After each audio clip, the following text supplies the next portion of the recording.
So I'm going to do a short little e-collar recall long line session with Duke.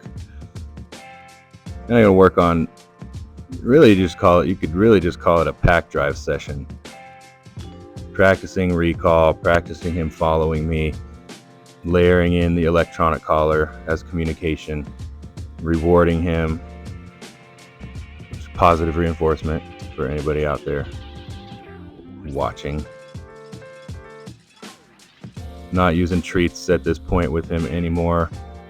It's just affection. We have a relationship established. He has a foundation of understanding established, and so now it's just praise and affection.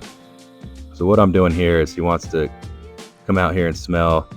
There's a rug out here. He wants to smell it, so he's going into prey drive, and I'm using that as an opportunity to recall him, switch him into pack drive. And so what I do is I recall him back and I take him back to the rug. It's very important when we're teaching recall and when you're recalling your dog to allow them sometimes and often to go back to what it was that they were doing, whether it be sniffing the grass, whether it be looking at birds, whether it be saying hi to strangers, whatever it is. Recall is the most important thing you can teach your dog, but we also want to be able to send them back to what they're doing. We want to be able to send them away. That's the very, very close second most important thing. Recall is the most important thing you can teach and practice.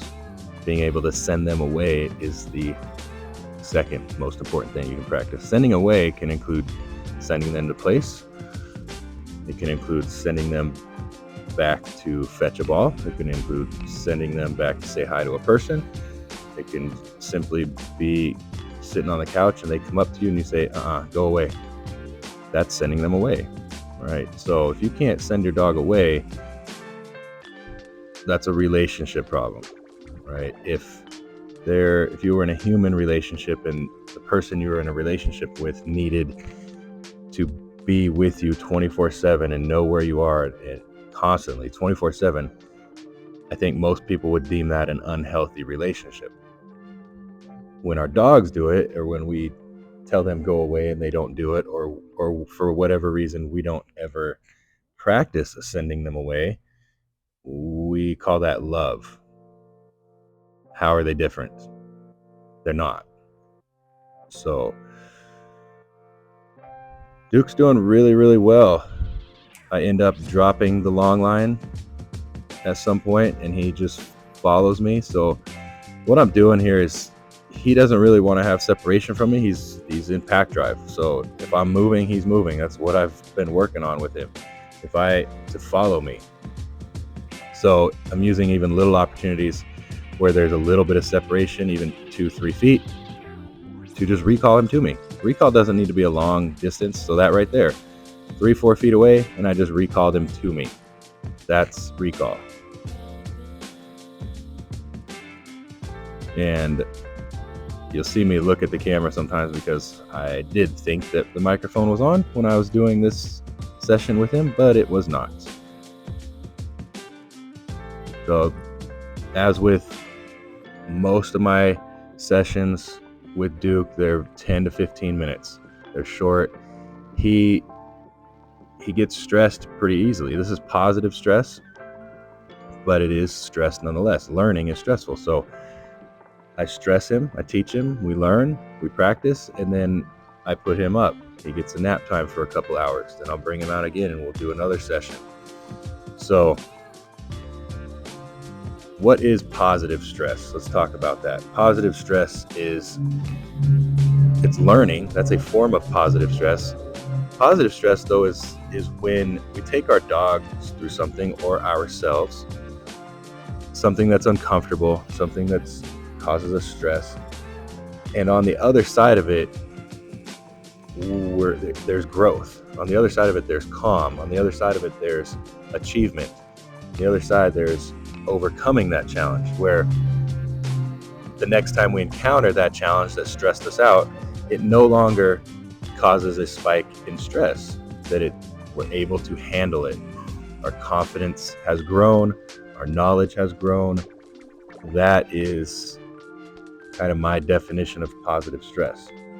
Negative stress is, for example, with dogs, is not teaching him. If your dog is afraid of the vacuum cleaner, negative stress is just vacuuming and letting your dog be in their kennel or be in the corner trembling, nervous, in defensive flight, and not working through it. That's negative stress. There's no positive outcome to it. It's only stressful.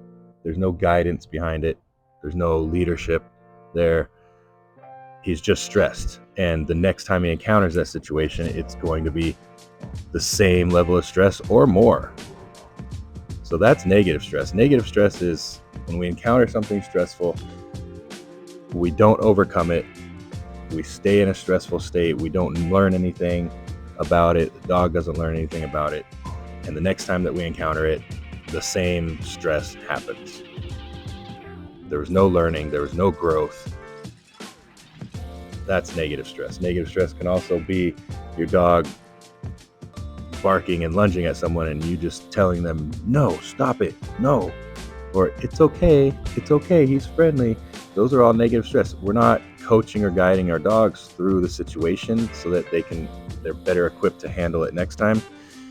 They're just staying stressed, and we might be adding stress to it. We might be reinforcing their state of mind, that stressful state of mind, whether it's fear or anxiety or whatever we want to call it, label it specifically, it's still stress, and we might be adding to it.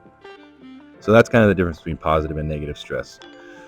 What I'm doing with Duke here is just kind of closing out the session with him with a little bit of just pack drive, just keeping him in pack drive, doing these big circles, and he's just following me. The leash is nice and loose.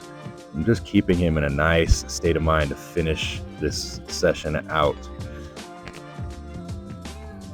Duke doesn't have a lot of practice being in pack drive like this, and so throughout his life, he's spent a lot of time in prey drive. He's spent a lot of time in defensive drive. So those neural pathways are very, very deep for him. So with every revolution that I'm doing and everything that I'm doing with Duke, I'm carving out the neural pathway for pack drive a little bit deeper every time. Every revolution, I'm carving out that neural pathway a little deeper. You see, dogs, like humans, will choose the path of least resistance. That means the neural pathway that is most traveled, most utilized, deepest. That is the one that, in any given situation, that is the neural pathway that will be utilized. For Duke, it's prey drive primarily. It's defensive drive, close second. So every revolution I'm doing here, I am just reinforcing pack drive. I'm making that neural pathway a little bit deeper so that that becomes his path of least resistance in any given situation. A follow state of mind. And I'm going to stop here and reward him because he's been in a fantastic state of mind for a lot of revolutions. So I'm going to reward that state of mind right now. It's beautiful. It's very relaxed.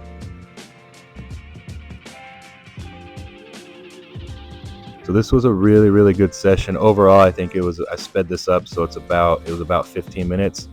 So, and I'm going to cap it when he's in a good, calm, relaxed state of mind. I'm going to cap it with some affection and reward the heck out of that. Thanks for watching.